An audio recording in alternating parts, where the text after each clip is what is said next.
Except for me, maybe Tamil we can. That is the bigger problem, how they control. There are a lot of a series of benda-benda yang di mana mereka ni terus menggonggong kita sama ada kita sedari ataupun sama ada kita tidak sedari. Another one was Washington Consensus 89-90. Sama juga. And how mereka meletakkan semua benda-benda ini ialah bila kita di Malaysia juga kita sedari bahawa ianya tidak perlu dibawa oleh seorang yang nampaknya seperti orang putih. Tak payah. All these policies yang dominant, sama ada bahasa ataupun economic policy, lifestyle dan sebagainya, you don't need a white man to come and teach you that. No. Orang-orang kita sendiri telah pun mendalami perkara ini, and we are becoming spokesperson for that kind of lifestyle, that kind of economic policies. Bila kita sedang berjuang untuk menentang the free trade agreement dengan Malaysia, US-America Free Trade Agreement sejak tahun 2006. Dia bukannya we are fighting with all the Americans. No, they are not the ones sitting there. It is all orang kita. Orang Malaysia menjadi pengarah MITI, menteri kita, Secretary General, dia yang begitu hebat sekali. No, this clause we need. Tapi we know that this is what the US has been doing to dominate us economically. Sama clause yang sama dia dah pakai sejak the FTA, the Free Trade Agreement of the Americas yang diguna dekat Mexico semua tu yang hancurkan ekonomi mereka. We know that is exactly the same clause that orang-orang kita ni defending the same thing. We know we need these things. So they don't need. So that is how far yang mereka ni telah mengkontrol kita. So we hear about this thing. We hear about the Monroe Doctrine historically. We heard about Monroe Doctrine. Don't know, he's creating his own legacy lah, I suppose. Okay, Monroe Doctrine.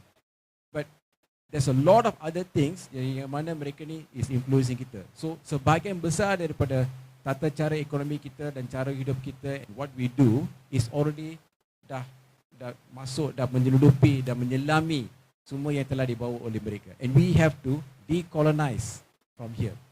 A decolonization thing is very, very important in terms of language, in terms of education, in terms of understanding the atrocities yang telah dibuat ke atas kita, and why we have to stand aside from all of this, to de-link from the main thing. And that is exactly what the people are doing in Venezuela. They are de-linking from the main system. They are decolonizing themselves from all of this. And once you attempt it, you are being crushed. So kalau kita ni sebagai sebuah negara yang berdaulat, dan kita ni memang rasa saya pun nak decolonize juga, saya pun nak ada kedaulatan diri sendiri. I want to stand on my own feet. If you feel that way, then we are also on the same boat as Venezuela. Sebab itulah kita katakan solidarity kepada Venezuela, kepada Palestin, kepada negara-negara yang lain, perlulah kita berikan secara berterusan. Because if we feel what they feel, then we should be with them. If you're not that, that means what you mean is that, tak apalah, selama saya hidup, I rather rule, I rather live dengan melutut daripada berdiri. Itulah maksud dia secara ringkas lah. Tak apalah, I rather melutut sajalah, tak apalah. No? Ya. Kalau saya bangkit nanti kena pantai kan, jadi I melutut sajalah. Kalau you nak berdiri, you should be on the same boat and giving solidarity to them. Maybe we can take one or two questions from audience. If you guys have any questions to the panelists.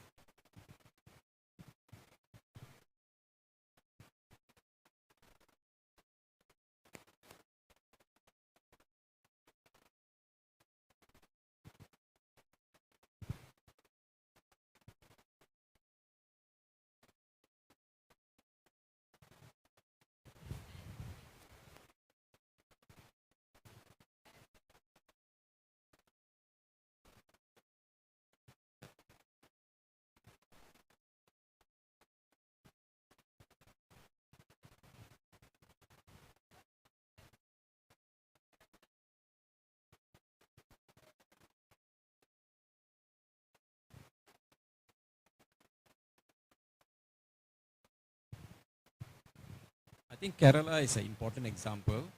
Maybe if Kerala was 90 miles away from US, Miami, they would have been attacked. Not a part of the whole hemisphere. But you see, they have their own limitations. The experiments in Kerala, in Nepal, or maybe in Sri Lanka today, they can do as much as what they can do, right? Because they are not a separate island. They have to do engage economically. So Kerala also there will be another criticism. There are not many industries going there, not as much as Tamil Nadu, because people, the unionization dekat sana tu sangat kuat. Kalau pekerja tidak dapat hak, mereka they will go on strike, so investor tak masuk. So a lot of other things. But I think the model of development which is being created there, it is very important. How they overcome poverty dengan what they do is they have a Kudumbashree program. Kudumbashree program maksud dia ialah di mana suri rumah tu mereka ini diperkasakan untuk berbincang dan merancang apa program untuk membasmi kemiskinan yang mereka perlu ada. Bukan macam di sini kan. Kita di sini menteri yang bagi tahu kita akan basmi kemiskinan, kita follow program ini. Di sana tidak, demokrasi from below. Maksudnya orang duduk macam ni sebagai satu komuniti, mereka rancang. Okey, kalau saya di kawasan ini nak basmi kemiskinan, apa yang kita perlu? Dan bila dah tahu program itu, barulah mereka ini melihat kepada polisi-polisi dalam kerajaan yang ada dan they try to attach to that. So it's very different kind of politics that they have. But everything has got a limitation sebab there's only so much government can do financially. Kan? Dan government itu pun bukan katakan economically they are very very well off. They only have said in the whole of India. The central governments control the main economy. They are pushing for privatization and all the things. So they can do certain things, but there's always a limitation.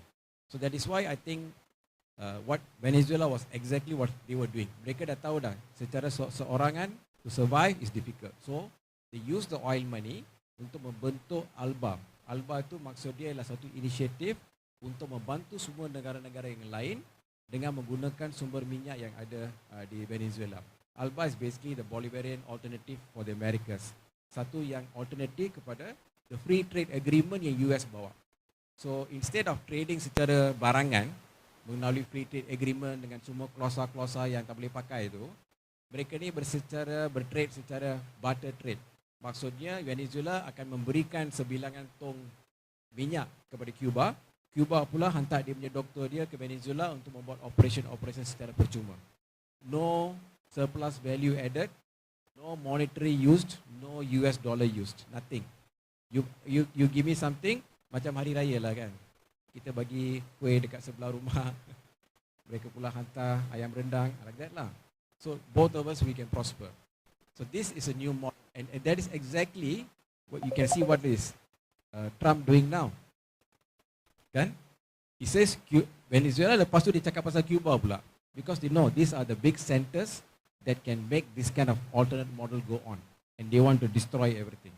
So oil has become a main resource, and if they really conquer the oil, then all of these initiatives to form the ALBA will just gone. They cannot continue.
Yes,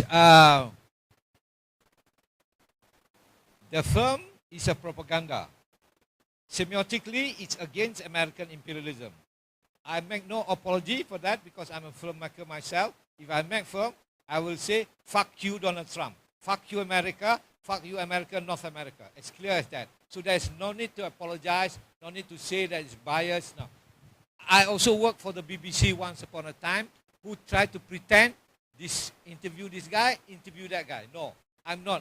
I'm one-liner. I want to destroy American imperialism. I want to destroy Trump. I said, yes, so there's no apology. John Pilger is a propagandist.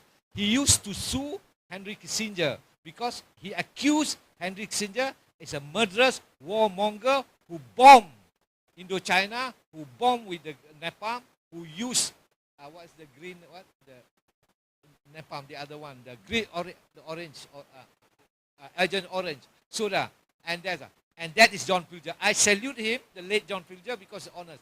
Whether is and now, as I've said just now, the ending should be a Trump. Because the rest they pretend to be democracy, they pretend to be about human rights. It should be end up, yes, we came for the oil. I'm now in charge of the oil of Venezuela. Oil of Venezuela belongs to me. And I think it's honest. We should not be apologized. Neither should we apologize for Trump, nor for what John Pilger is doing. I think besides the movie itself, there's so many other documented. There's a few other movies which talks about the 2002 punya coup. Okay, you all can just Google it and also check. And there's a lot of books written. There's so many things. So, I mean, a friend here might have his own version of it, but I think most of the information, and while it might have some inaccuracies, maybe we can debate about it. But I think the whole process, what has happened, the intentions are made very clearly.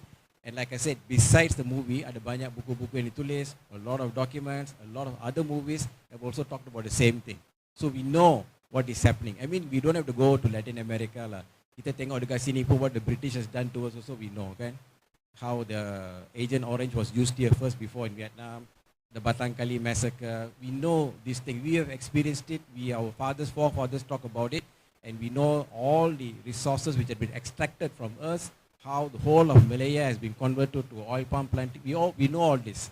And all the problems that we had with the plantations, even our farmers and everyone else.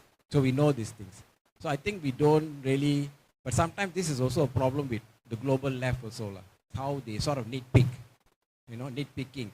Maksud dia, during this time of crisis, then you say, okay, I think Maduro also, like during the time when John Guaido was there, he sort of bypassed the National Assembly. He instituted the Constituent Assembly.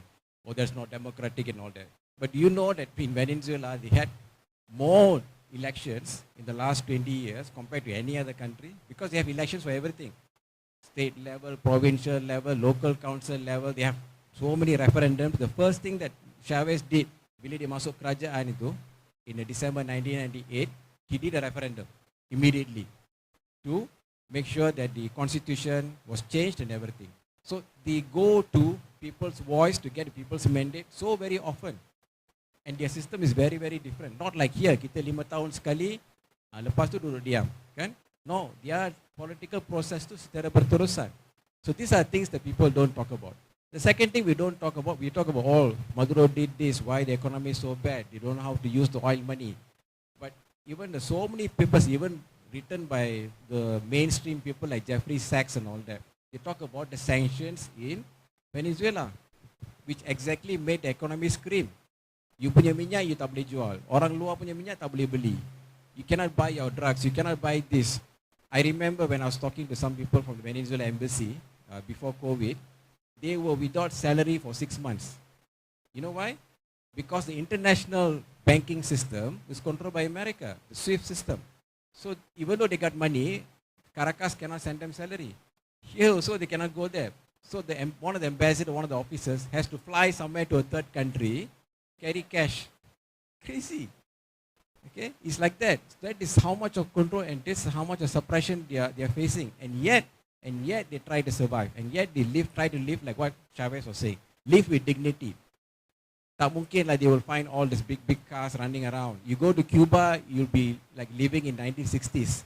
You'll find the old cars kan, running around. Why? Because simply it's not available to them. But at least they live with dignity. They live poor, but the basic necessities are taken care of. They can go to hospital. They have some education. They're not rich. There's no middle class there. Okay? But they live with dignity. Because they are so constrained. Sanctions after sanctions, attempts to murder Fidel Castro more than 600 times. They themselves admitted to it. So when you're constantly under attack like this, it's not even, I just give you a comparison like kita balik kepada how our government signed the reciprocal treatment agreement. agreement, reciprocal treatment. Just one thing only, America, that Minister Liu Chintong, he agreed, he confessed. He said that, yes, to sign, we were forced to sign because they said that the tariff, kalau tak sign tu, tariff tu akan naik. Just on one small thread, dah sign dah.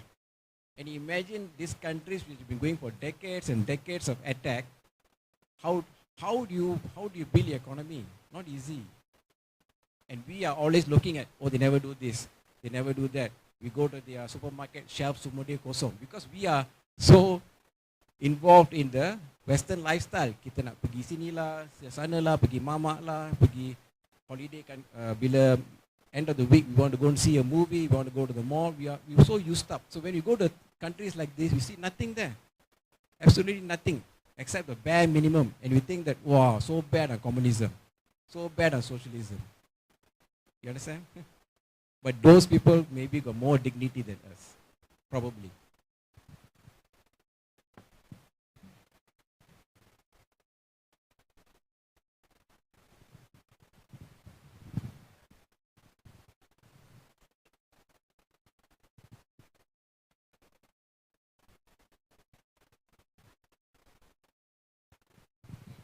Moving on to I think the role of media. I think in the documentary we can see that how mainstream media was used to mempengaruhi persepsi ataupun manufacture consent.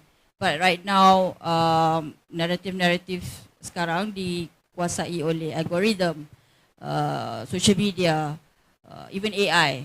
So adakah sekarang ni kita lebih bebas untuk membentuk pandangan kita sendiri ataupun sebenarnya kita lebih mudah dimanipulasi?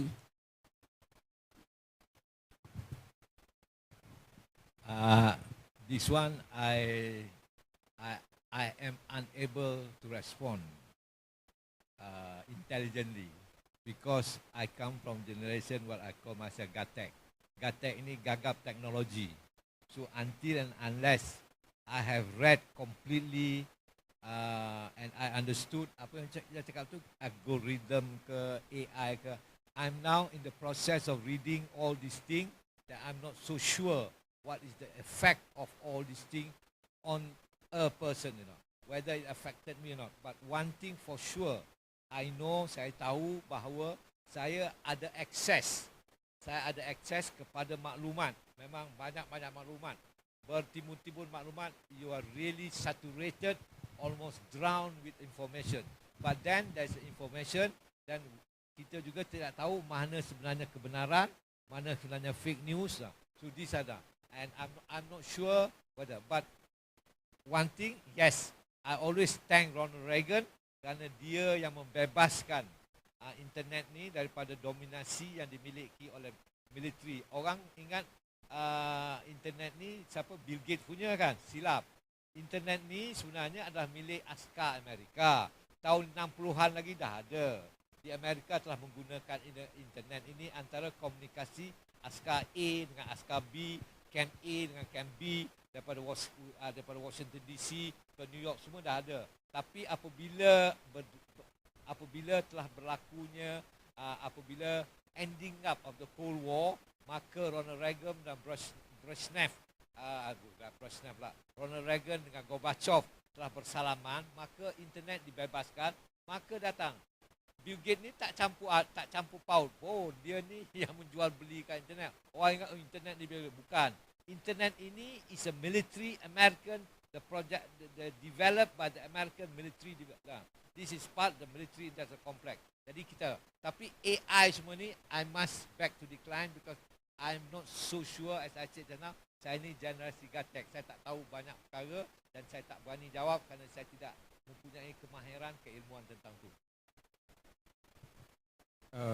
Saya rasa the penting yang kita ni kena mula lah, whatever technology that comes and everything, yang kita ni kena mula daripada premise bahawa kesemuanya, who has the control of these things. We have to start from that premise lah. We come from that, the thing, the media and also the technology and everything. Siapa yang control? Kalau dia ada control, maksud dia there is an economic interest to it. When there's an economic interest to it, sememangnya mereka ni tidak akan membawa ataupun menyokong mana-mana perkara ataupun berita or whatever it is yang menentang mereka. That sort of erodes the economic process naturally, kan. So if we have that premise, then all the news yang kita baca ni, we will read it much more critically. And that is very important. Yang itu yang saya rasa is very important for us, for maybe Hisham punya generation, for my generation, even for everyone today. Sebab sekarang ni, macam saya katakan, there's so much information coming, kita pun tertenggelam. We don't know which is correct. But I think the positive part here, we have to train ourselves to look for the critical information and to evaluate information correctly. Itu saya rasa satu skill yang kita ni kena belajar. Like bila kita when you go to university sebagainya, we talk about critical thinking kan. You have to read loads and loads of material, but not everything you believe. This guy says this, that guy says this, but what do I think? So benda tu saya rasa we need to have. But like I said, what is unquestionable is that these tools are controlled by the big corporations and they work on their interest. So we already know their intentions. And we are the one yang kena sift through the information to find out. The other thing is that we cannot deny this technology because dalam dunia yang di mana the hegemony controls all the media, this kind of tools also helps the voice, gives voice to the voiceless lah. Orang-orang kecil macam kita kan. To membawa berita kita sendiri. The voice of the people tu dapat disuarakan, can be amplified. It helps. So I think it's very important for us to look at those media which gives the proper news, or at least unbiased news, and we as responsible people, sebagai seorang aktivis atau sebagai bertanggungjawab, we try to promote that kind of media. Because most of the people are reading the mainstream, which is available, 80%. So there is still 20%, 10% which is out there somewhere. People are giving critical analysis.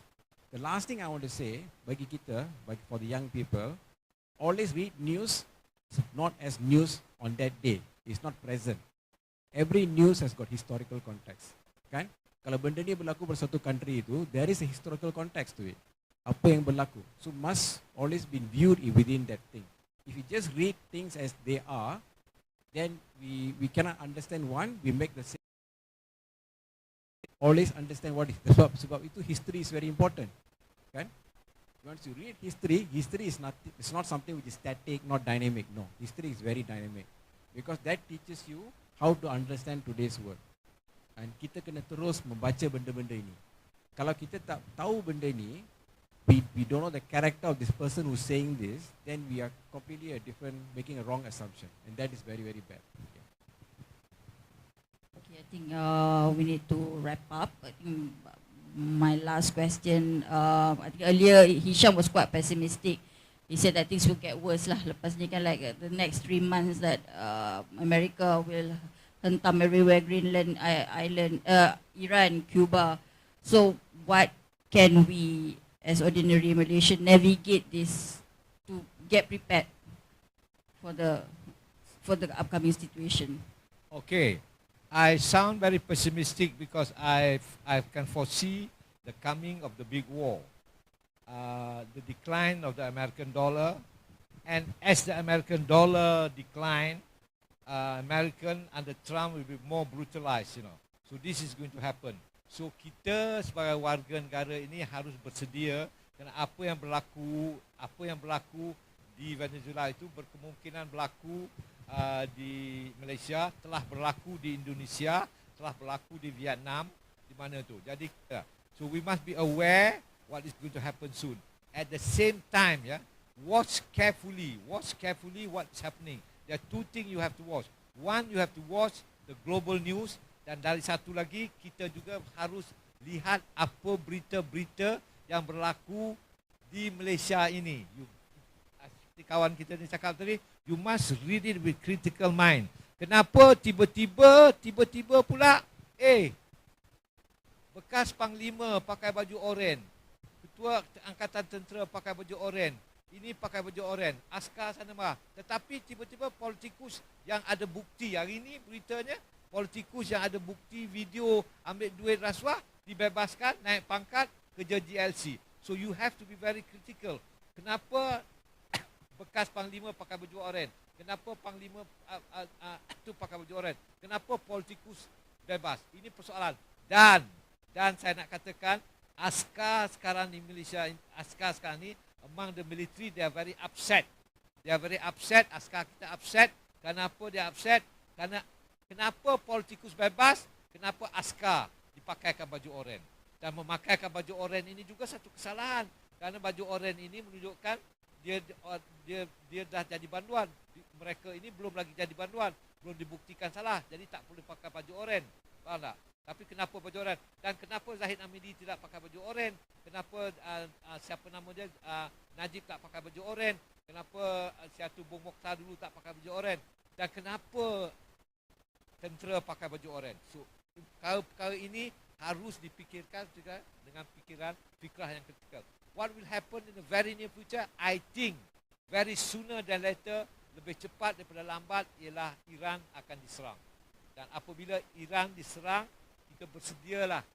Okeylah, bukannya orang-orang jauh lah tak, tapi barang-barang semua besar kemungkinan akan juga barang-barang ekonomi kita akan terganggu terpukat. Sama ada akan meruntuh naik, saya tidak tahulah, saya bukan fokus ekonomi, tapi it will affected us all. Saya rasa sementara kita mengikuti perkembangan di dunia, I think what is important ialah kita ni melihat kesinambungan sistem ekonomi yang cuba dibawa di seluruh dunia, yang cuba eksploitasi semua orang di dunia, apa kesinambungannya dengan apa yang kita berlaku di Malaysia. So I think itu yang we can do something about it lah. Maksud dia dari segi yang perjanjian yang kita beritahu. Tahukah kita setakat manakah semua perkhidmatan kesihatan kita ini diswastakan? Sekarang ni dah menteri dah cakap pasal rakan KKM. It's basically a privatisation inside public hospital. Adakah kita tahu? Adakah ianya akan memberi masalah kepada perkhidmatan kesihatan? You know? So these things are happening di depan kita. You ask any of your parents ke mana-mana pergi hospital kena bertunggu kan? Why is it happening? Public healthcare system, why is it happening? Kan? Adakah pendidikan diswastakan? Ya, orang pun sudah tahu jawapan dia. Why are these things? So when the same economic system yang telah menyerang, yang telah kepentingan yang sama tu kita telah lihat di negara lain, bila ianya manifestasi di negara kita, I think that is our main first part yang kita kena bangkit untuk melawannya. Because don't think dengan bila pembunuhan berlaku di Palestine, we are shouting here, I don't see anything happening, people are still dying, you know. No, protest does matter because we are fighting the same system and we have to continue to do this. Takkan kalau benda itu is not effective, they will not ban it. Correct or not? Kalau you buat protes, kalau dibiarkan saja, that means it's not effective. Kalau dia datang tangkap you, that means something is effective. Okay? If you're doing something right, they will probably arrest you lah. Okay? So, it does have its impact. Okay? No matter what, if we don't feel that pun, kita berjerit-jerit, lepas tu balik, but it does have its effect lah. But I think we have to start with, to make this connection within the same economic system which is impacting us every day here. Perlombongan untuk rare earth yang berlaku, kampung-kampung orang asli yang sedang dihancurkan, environment degradation which is happening here. If we can fight this, we are fighting the same issues, the same platform. We are on the same boat as the other brothers and sisters in the other place. So I think that is what kita kena buat. With that, we wrap up the discussion session tonight, and then we see you at the next Bedah Filem organized by Mandiri. Thank you, everyone. Have a good night.